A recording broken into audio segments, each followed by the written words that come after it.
प्रादेशिक यात्रा का समापन वाराणसी में 22 दिसंबर को है। नेतृत्व कौन करेगा उसका? अध्यक्ष अजय राय जी प्रांतीय अध्यक्ष हैं, इस प्रांत के अध्यक्ष हैं।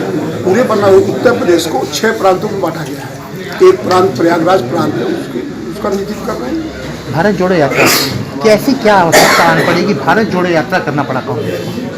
देखिए, आवश्यकता तो इस देश में आज की तारीख में बहुत सारी चीज़ों के लिए बहुत ज़्यादा है।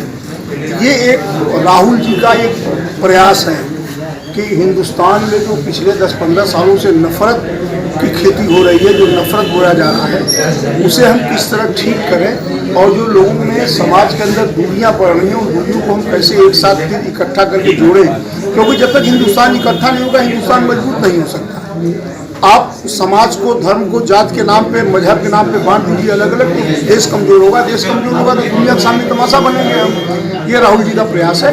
और जो ये यात्रा हम लोगों की निकल रही है पूरे उत्तर प्रदेश में, उस राहुल जी की यात्रा के सपोर्ट में निकल रही है। राहुल जी जुलाई के प्रथम सप्ताह में उत्तर प्रदेश में हैं, 4-5 दिन रहेंगे।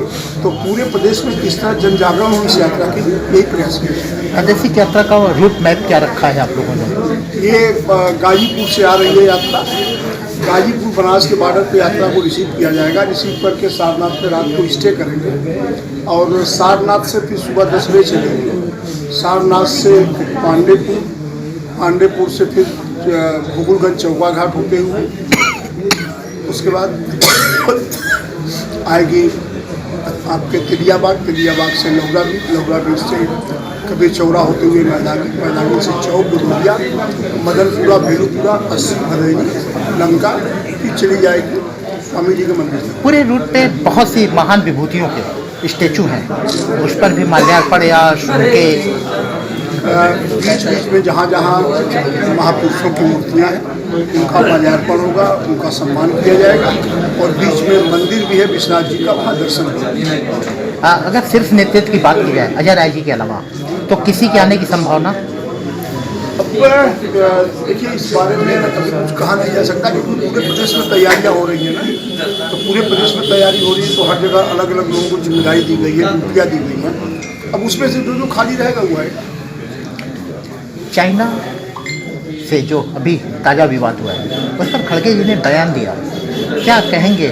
क्या भारतीय सेना पे कांग्रेस को शंका है?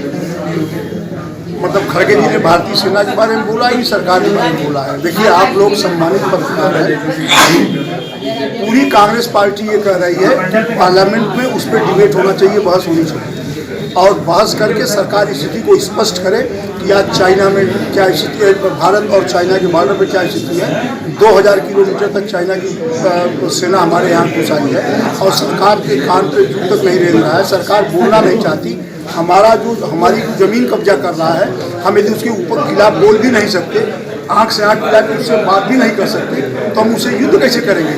सेना ने तो बहादुरी किया, इस सब के बावजूद सेना बहादुरी के साथ डटी है वहाँ पे और लड़ रही है चाइना के सैनिकों से।